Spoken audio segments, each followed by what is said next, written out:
What the Nazis did to the Jews during the Holocaust, Israel is now doing to the Palestinians. This opinion is slowly gaining popularity in Europe, but in the Arab media it has been claimed for years, also by their mainstream media, as an argument in the conflict between Israel and the Palestinians. This is one example of the widespread narratives about Israel. Dr. Mordechai Kedar is a Middle East expert and scholar at the Arabic faculty of the Bar-Ilan University, and he is often being interviewed by major Arab media channels. He counters distorted historical facts, Jew hatred and false narratives. Welcome, Dr. Mordechai. It's my pleasure to be here, Sarah. And before we start our interview, we want to start with a video fragment that was a few months ago was recorded by Sky News Arabic, in which the interviewer is asking you a question about the history of Palestinian people. من أين شوف فكرة فلسطين فكرة جديدة. ليس هناك أي كتاب أي جريدة تتكلم عن الشعب الفلسطيني في القرن التاسع عشر وما قبله. ليس هناك عملة فلسطينية، ليس هناك ملك فلسطيني أو قائد فلسطيني من القرن التاسع عشر وما قبل ذلك.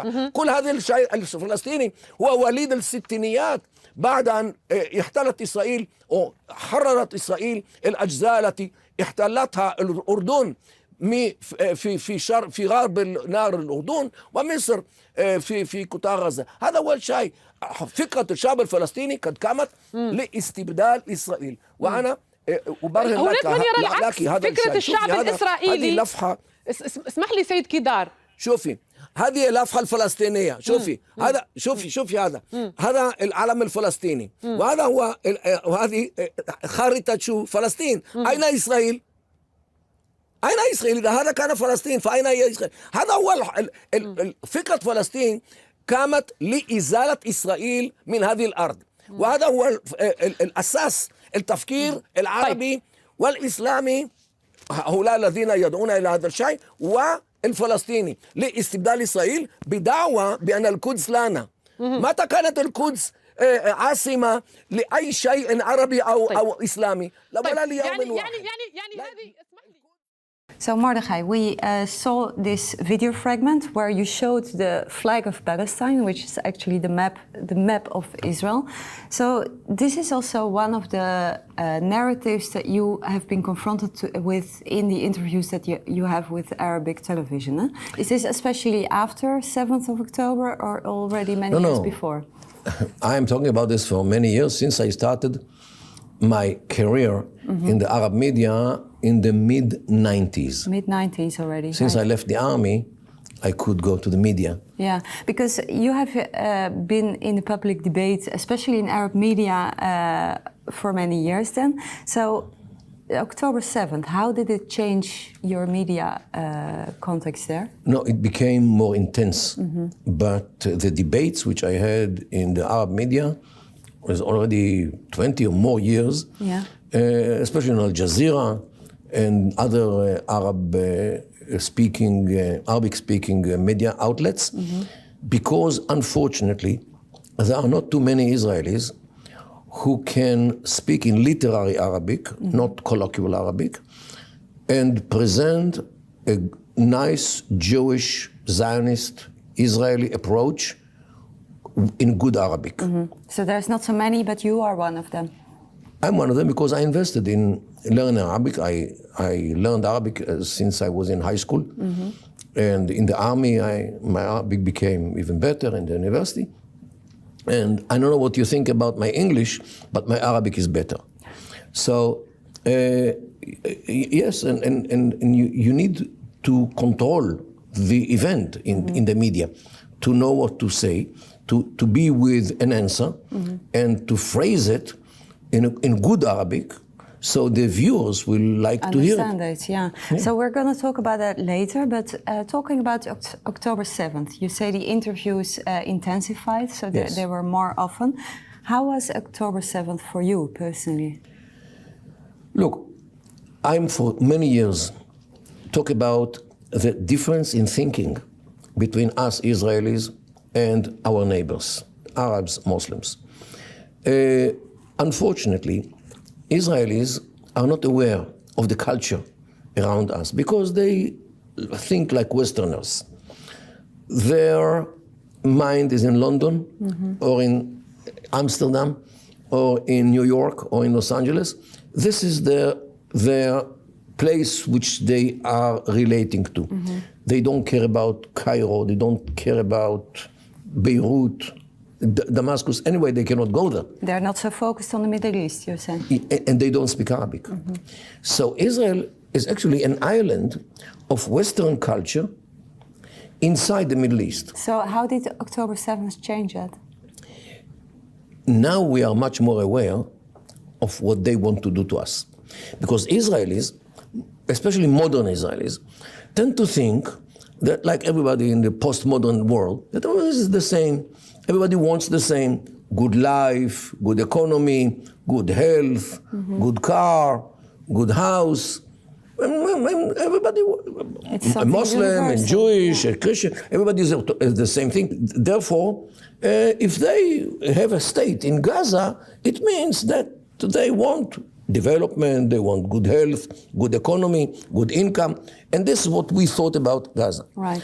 What happened in October 7th actually struck us with the reality that these people in Gaza think from the point of view of jihad. And jihad means a war, holy war. And whatever they did for 16 and a half years, since Hamas took Gaza over in June 2007, what they did is to deceive us. They cheated us. To make us believe that all they want is good life, good health, and we ignored the development of the army, which they did, and their plans as well. Right. I wrote already in April 2023, half a year before the war, I wrote a whole article. It was translated to many languages about the war which awaits us, which is an all-out war by all the proxies of Iran, Hezbollah and the 17 militias in Syria, in Iraq, the 50 militias, the Houthis in Yemen, Hamas and the Islamic Jihad in Gaza. Everybody might one day attack us all with incursion on the ground. Surprise, You can read it. And this is what I was more than sure that this is what will happen. I didn't know when. No. But for me, it was more than clear. But talking also about the PR war, I said it also in my introduction. We are going to talk in this interview about the narrative. It seems now that Israel is also fighting a PR war, so to say, and that the Palestinian narrative is also gaining more and more ground here in Europe. How do you explain that? Look, the war started with a big support to Israel because the world knew or actually saw in video what happened on October 7th. How 1,200 Israelis, men, women, boys, girls, were murdered, raped, burnt, beheaded. Even one little infant was put into the oven and was burnt in an oven. To that degree, these beasts, how they did what they did to us. So the world was with us. But it changed very soon. I think for like a month, more or less. And then it changed. And Israel has a big credit to go to Gaza and to do whatever needed in order to get rid of these terrorists. But what made that change, according to you? What made the change is the scenes of what happened in Gaza. Because they, means the Hamas fighters, the Hamas terrorists, are hiding behind women and children in civil houses because they don't have army like, divisions and camps. So, inevitably, you have to attack people because you have to kill these murderers. So, the numbers which came from Gaza of men, women, children were very big, and nobody could challenge what Hamas claimed. If they say 1,000 people got killed, nobody knows that it was only 100. No. And this was the only version. Yeah, that's the real. Everybody quotes Hamas as if Hamas are credible. And they never talked about how many fighters were killed. They always talked about civilians. Are the victims, right? But still, you give interviews for Arab media. What is the reason you do that? What do you try to gain with it? Well, I am defending my country, my people, my land, because it is like everybody. Look, I spent 25 years in the IDF, in the intelligence, and we are at war. They want to get rid of us. So it's a way to defend your country. I'm a soldier. Yeah. In the battlefield of the media. Let's go to a next fragment, because a few years ago you were a guest on an Al Jazeera interview. Let's watch the fragment. لبيب مردخاي كيدار من قسم الدراسات العربية في جامعة بار-إيلان. سيد مردخاي، هذا القرار هل هو دق مزيد من الأسافين في نعش المفاوضات الفلسطينية الإسرائيلية؟ أنا حقيقة لا أفهم هذا الكلام.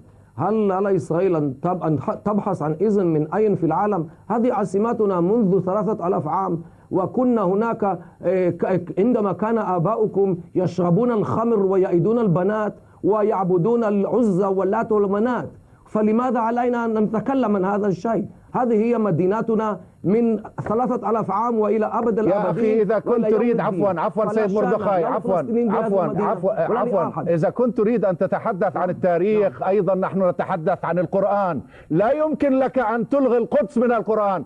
أرجوك أن تبتعد عن الألفاظ التي تسيء للعرب والمسلمين، رجاء لنبقى في موضوعنا لو سمحت. الآن هذا القرار ألا يتعارض؟ لم يرد ذكر القدس في القرآن. سبحان الذي أسرى بعبده. ذكر القدس لم يرد في القرآن طيب ولو مرة واحدة. يا سيدي لنتحدث بالسياسة. عفوا لنتحدث بالسياسة. الجزيرة. لنتحدث بالسياسة لو سمحت. Okay. So we talked about the fact that you are a regular guest in Arabic media. Do you manage to get your message through there? Definitely. This clip which you just showed about the debate about Jerusalem in the Quran made a whole wave in the Islamic world. I know it because I saw it. Explain me, what do you mean? Many people, many Muslims who watched it, it is in Arabic, they were not aware of the fact that Jerusalem does not appear in the Quran. They thought it does. What appears in the Quran is the Al-Aqsa Mosque. But not the name Al-Quds. Not the name Al-Quds. But originally, the Al-Aqsa Mosque was not in Jerusalem. According to Islamic sources, the Al-Aqsa Mosque was near a place named Ju'urana, to the northeast from Mecca, 29 kilometers, in what today is Saudi Arabia. So not in Israel? Not in Israel at all. It was brought to Israel by the Umayyads 50 years after Muhammad died, because of a rebellion in Mecca of somebody named Abdullah bin Zubayr, who rebelled against the Umayyads, and he did not allow the Umayyads to come to Hajj because they claimed that they are infidels, they left Islam. So they took Jerusalem as an alternative place to Hajj, and they made the story of the night journey to Jerusalem and the ascension to Allah. In order to convince the Muslims to come to Hajj to Jerusalem, they stole a golden dome from Baalbek, from a church in Baalbek in Lebanon, and they forced the Christians of Baalbek to bring the dome to Jerusalem and to install it on in the what they call the Temple Mount. It was a theft. But to come back to the fact that you say that many Muslims who are watching it, they had no clue that Al-Quds was not in the Quran. And at least two of them wrote a whole essay about how Jerusalem, how Al-Quds became so holy for Muslims. And they actually denied the whole thing. And they found the concoctions and the lies which were inserted into the hadith, into the oral tradition in Islam, in order to convince the people to come to Hajj to Jerusalem instead of Mecca. So it has some impact one way or another. Of course. So also when we are watching, me as a European, when I'm watching these kind of interviews, it feels also a little bit tense because the conversation is very intense. You're talking through each other at the same time with a raised voice. Is this... what is your opinion? Well, this is connected to something else. the culture of speech in the European media and in the Arab media totally different. Totally different, yeah. In Europe, you can actually describe the conversation as a ping pong game. Mm-hmm. In the Arab media, is a free wrestling. That's the difference. Different. Yeah. Do they take you seriously? Yes. Yes, and I know it because in Al Jazeera, they had some kind of a contest who will succeed to defeat me on air. And they fail one after the other because, after all, I know about their history better than them. After all, this is my profession. Secondly, my Arabic, the literary Arabic, sometimes is better than theirs. Thirdly, I work with ideology. They work for their income. That's the difference. I'm defending my people. Yeah. I'm defending my religion. I defend my land. Yeah, I defend my state. You would say that perhaps they might not take you seriously because you're Jewish, after all, and you're the enemy. Yes. Yet in the Arab world, they think that Israel is like a puzzle. They don't understand Israel, how this country works. A democracy, but wins the wars. Open society, which allows everyone to speak, and even Arabs and Muslims who live in Israel live in a democratic state. How can it work? Because it's totally different from their states. So they want to listen, they want to hear, and this is why it has an impact. Yeah. So there is also a lot of misconception about historical facts in the Arabic media, and one of the fragments where you explain something about being a Palestinian or having a Palestinian passport, we're going to watch now. أهلا بك دكتور مردخاي. نستمر طبعا في حوارنا. قبل قليل سألتك عن إنكارك عادة وتركيز خطابك على نكران وجود الشعب الفلسطيني في أرض فلسطين التاريخية. لكن ماذا عن اعترافات جولدا مائير رئيسة وزراء إسرائيل السابقة التي تقول فيها وبكل وضوح: أنا فلسطينية وكنت فلسطينية منذ عام 1921 حتى عام 1948 وكنت أحمل الجواز الفلسطيني. بهذه الطريقة دكتور كيدار، ألا تقوم بشطب الفلسطيني من التاريخ ومن الجغرافيا على أنه شعب عاش في هذه الأرض؟ الأخت فضيلة، والدي الذين رجعوا إلى هذه الأرض في الثلاثينيات، أنا ولدت في الخمسينيات، هم أيضا مثل جولدا مائير كانوا يحملون بطاقة الهوية التابعة للانتداب البريطاني على بالشتينا أرץ إسرائيل. بالشتينا أرץ بمعنى فلسطين أرض إسرائيل. هذا كان الاسم الرسمي للانتداب البريطاني، وهم مثل جولدا مائير حملوا نفس البطاقة. فماذا أنا؟ فلسطيني ولا لا؟ أجبني أنت تسألني، أنت اللي تجيب يا دكتور كيدار. فكرة فلسطين انتهت في العام 48 عند انتهاء الانتداب البريطاني. So Mordechai, we're talking about disinformation, things that are being said by the interviewer that are factually not true. Do you believe that they believe you when you answer them? Well, there are those who believe, there's those who hate me.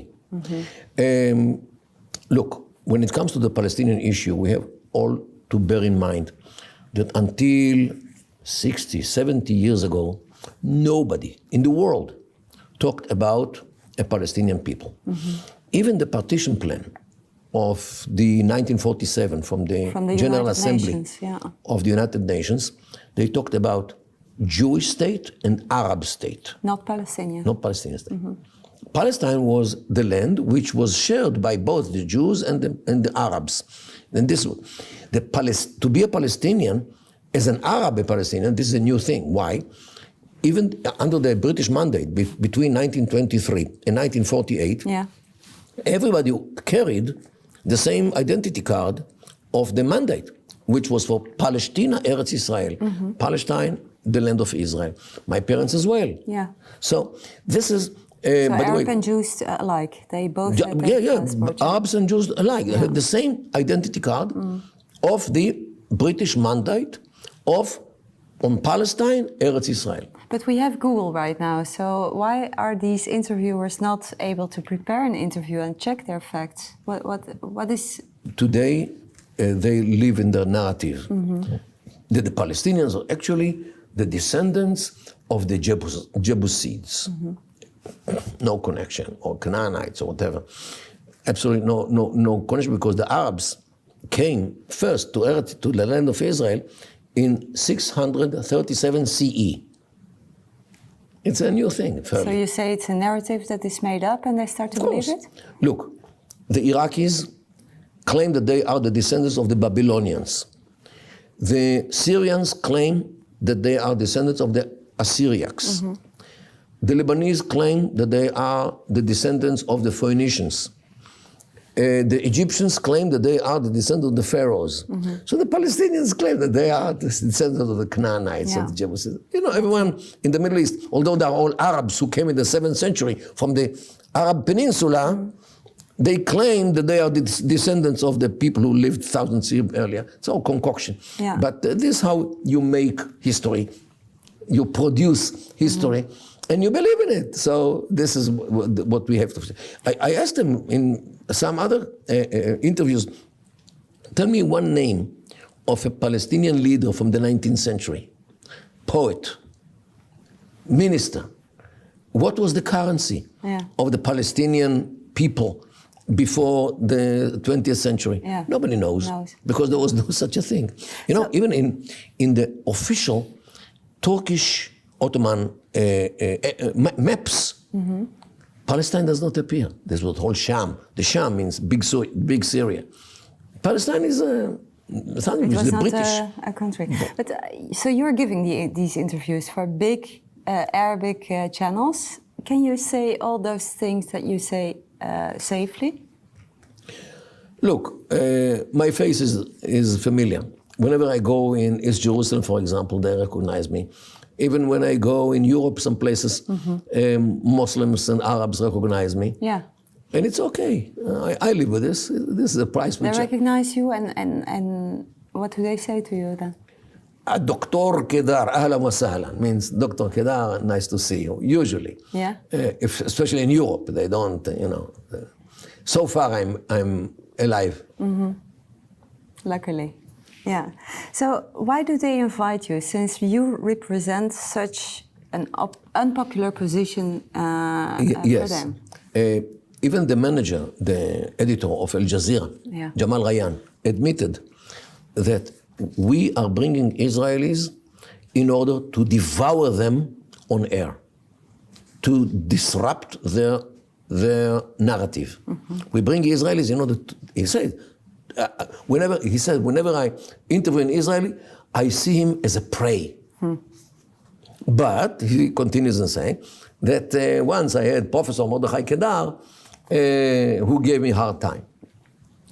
This was in the interview. This is the goal that they have, but still they don't manage to get you as a prey. It all depends. They still continue. It all depends on who they are interviewing. If there's somebody who knows Arabic and knows what to say and knows how to face them and have the willing to do it. Because unfortunately, there are some people in Israel from the left side of the political map who present actually the Palestinian side of the struggle. So some of them are frequently being interviewed, and I must say that there is censorship. Since October 7, I was in the BBC Arabic at least once every day for either analysis or, you know, to talk about what happens in the war, because it was very at the beginning of the war. It lasted like a month and a half. Every single day I had in the BBC Arabic. And then they stopped? Then it stopped immediately. So suddenly it stopped. And after like a couple of days, I noticed, hey, where are the BBC? They don't call me anymore. I went to the last interview to see, maybe I said something. Sure enough, the interviewer asks me, hey, what do you think? What do you say about those Israelis who compare Hamas people to beasts, to animals? I said, I don't compare them to animals, because this is humiliation for the animals. this was the last time that they ask you. which the BBC invited me. Yeah. Means even the British Broadcast Corporation censors Israelis when they don't like what these Israelis say. Yeah. So this interview is about the narratives and also the bias against Israel and the Jewish people. It goes even further, that also the comparison is being made between the Holocaust, what the Nazis did, is compared to what Israel is doing in Gaza. But let's take a look because we also have a fragment from that. Yeah. أريد منك أن تستمع جيداً لهذا السؤال. الاضطهاد للشعب الفلسطيني، الترحيل منذ 48 منذ أيضاً 67، القتل الجماعي، إلى ما ذلك. ألم تعاني أو يعاني اليهود من ذلك من قبل النازيين في الهولوكوست؟ يعني اليهود الآن يقومون بإيذاء الفلسطينيين كما ينظر وكما يرى البعض بالضبط كما فعل النازيون في الفلسطينيين.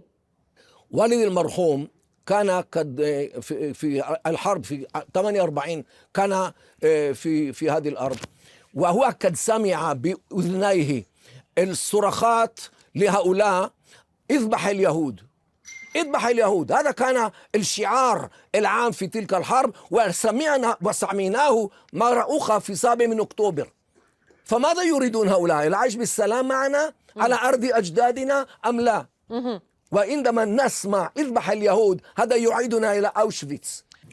So the Gaza war, we have our reports from news channels here in the Netherlands, the Dutch ones, the English ones that we understand. We don't understand so much as you, the Arabic news channels. So how is the Gaza war and Israel reported in the Arabic media? If you have to summarize in one sentence. Well, in all the Arab channels, they forgot about what happened in October 7. In the good case. In the bad case, they deny. They, even to me, I think it was in Russia Today, once I talked about what they did on October 7, when they burnt and they raped, so there is no proof. The guy in Russia Today in Arabic, there is no proof. You can prove it. Go to Telegram and look at what they uploaded to Telegram. The murderers, what they did. How they kill, how they rape, I'm not sure, but I didn't watch them all. But what they did with the corpses of the Israelis, how they beheaded some Israelis. Definitely, they with big pride, they uploaded those clips. So you say it's being denied, 7th of October. Of course, and Russia Today denies it, or Arabs.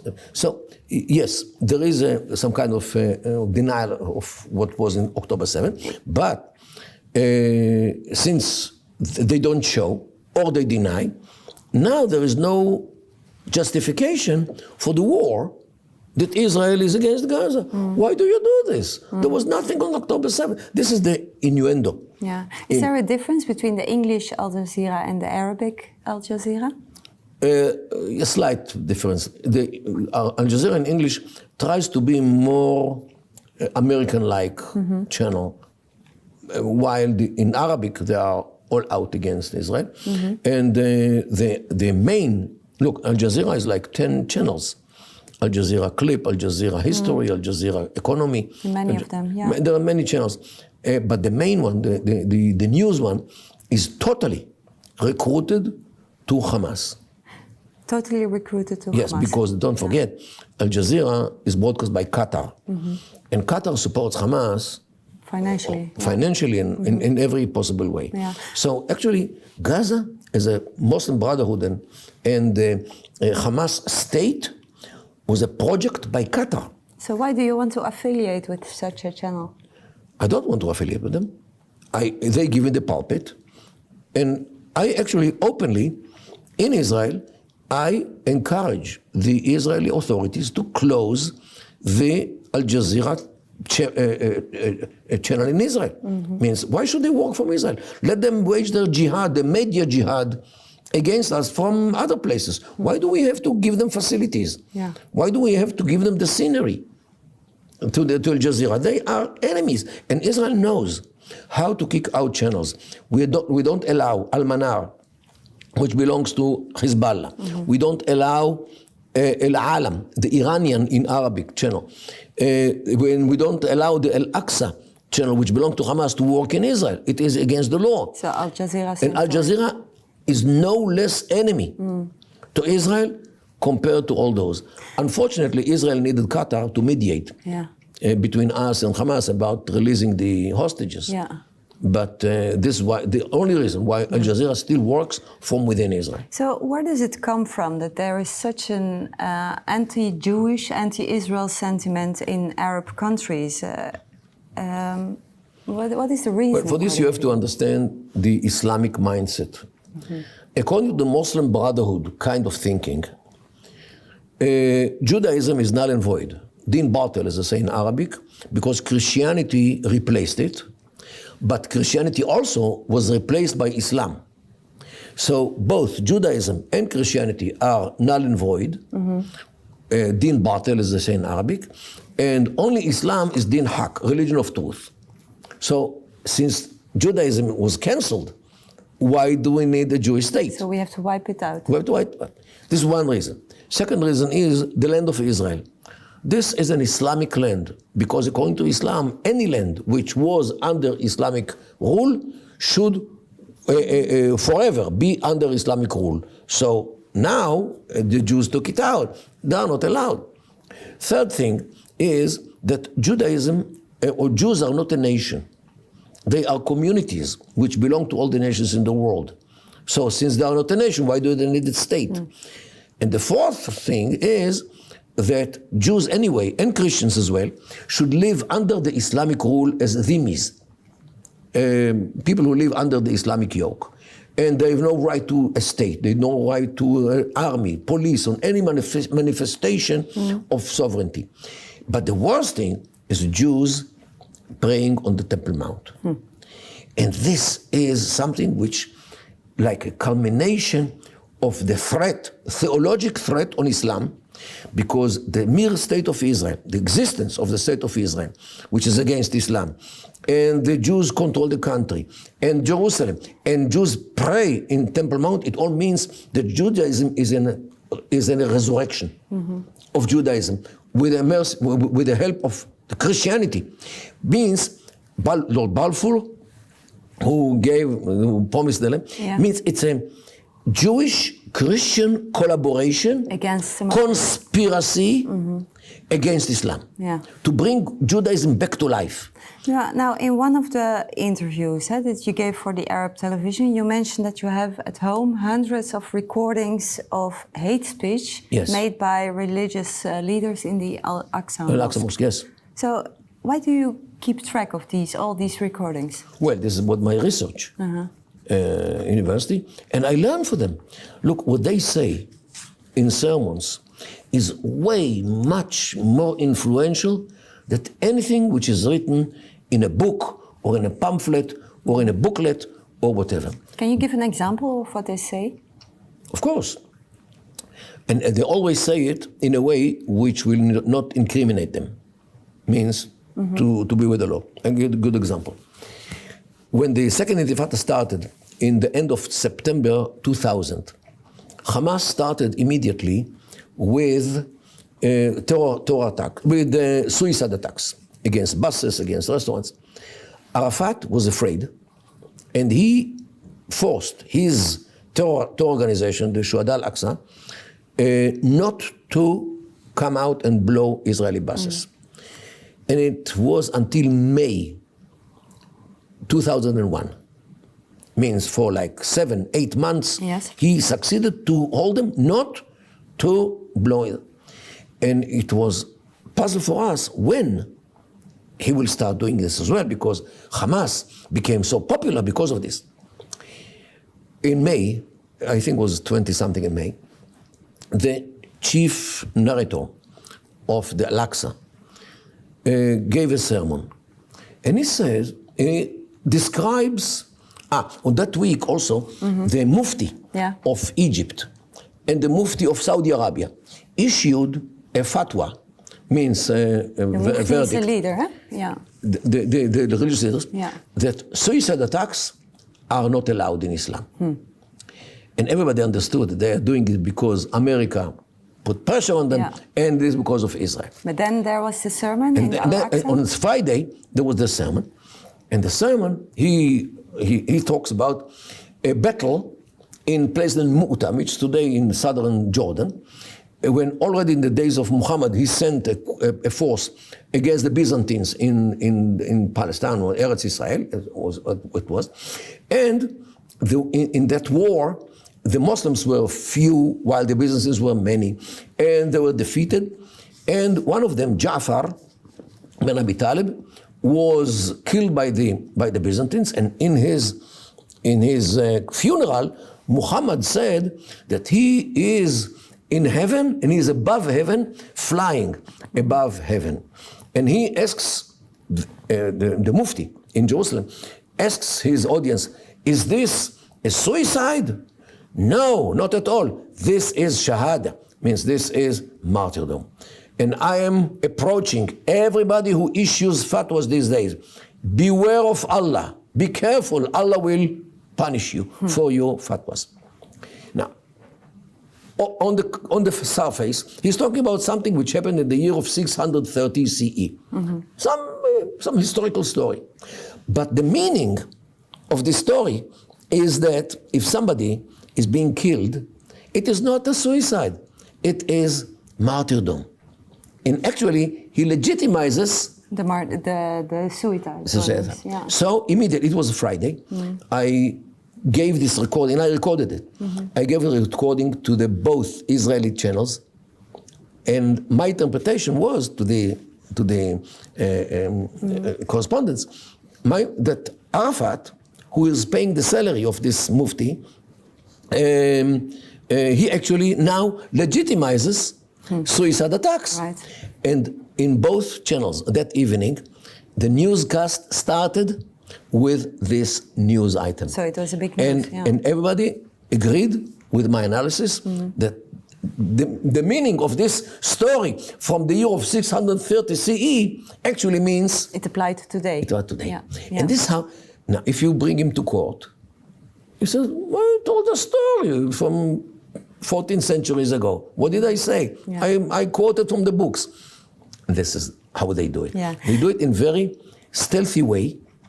So in order to not to go to jail because they are inciting, but everybody Still who listens to them and understands what they say actually derives the conclusion and goes out to suicide. Yeah, so this is one example. If we look to the West, the Western politicians, the media channels here in the West, how they look at the conflict between Israel and Gaza, what do politicians not see, according to you? It's not only between us and Gaza. It's between us and our neighbors and Iran, actually the Islamic world. This is a war, a religious war, jihad, from their definition. It's a jihad against the Jews who are supported by the Christians.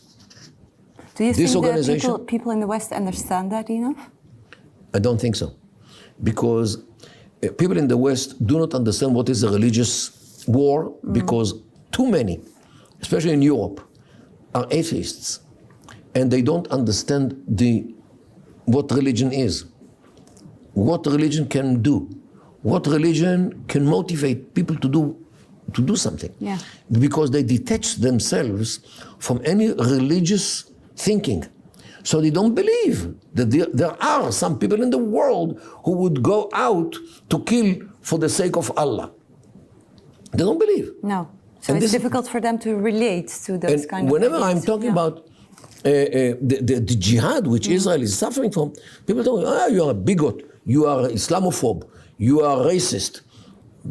Because who can think today in the modern world, postmodern world, that there are religious wars? Religious war between the Huguenots and the Catholics in Long time ago, yeah. hundreds of years ago. Religious wars were in the Crusades. We are now in modern world, postmodern world. Who cares about religion these days? Yes, in the Islamic world, look, they will kill you if you draw the Prophet Muhammad in the caricatures we saw. What happened in the Charlie Hebdo in Paris? how they murdered, I think, 12 people in the Charlie Hebdo newspaper place, because they were making fun out. So, if you're explaining all these kind of things, you know, the fact how we as Westerners look at the conflict, is there a solution for the conflict that is going on right now between Israel and the Middle East? Well, the only solution is to establish Emirates instead of states. Emirates. Emirates. Why?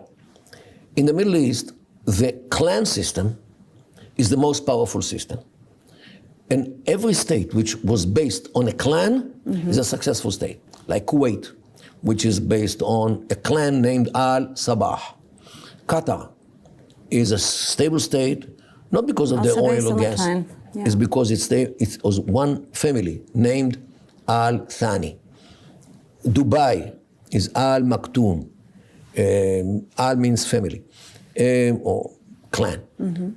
Abu Dhabi is Al-Nahyan. Saudi Arabia, Al Saud. So you say that this system of Emirates... This is the only system which works in the Arab world. Because everybody is talking about the two-state solution. Two-state solution is to create another Syria, another Iraq near us. Nobody with the mind would advocate it. Look, the problem with Lebanon, Syria, Iraq, Libya, Sudan, Yemen, these failing states, because there are many groups, many clans, ethnic groups like Arabs, Turkmens, Berbers in North Africa, Armenians, religious groups, Christians, Muslims, Yazidis, Druze, Alawis, and many others, and sectarian groups, Shia, Sunnah, and so forth. When you create a conglomerate of many groups, you get a mayhem, because they continue to fight between themselves, as they did for many centuries. While if you base a state on one clan, you get a good country. It's not democracy, because the Western world thinks from democracy.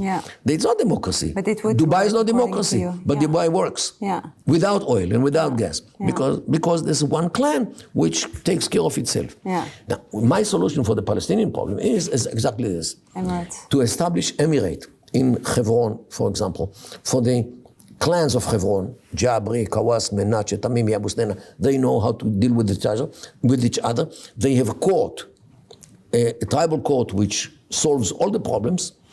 Another emirate in Nablus, in the city of Nablus. For the family. For the families of Nablus. Another one in Jericho for the Arikat family. Another one in Ramallah for the families of Ramallah. Tulkarem, Kalkilia, and Jenin. While Israel should forever remain in the rural areas of Judea and Samaria, including the Jordan Valley.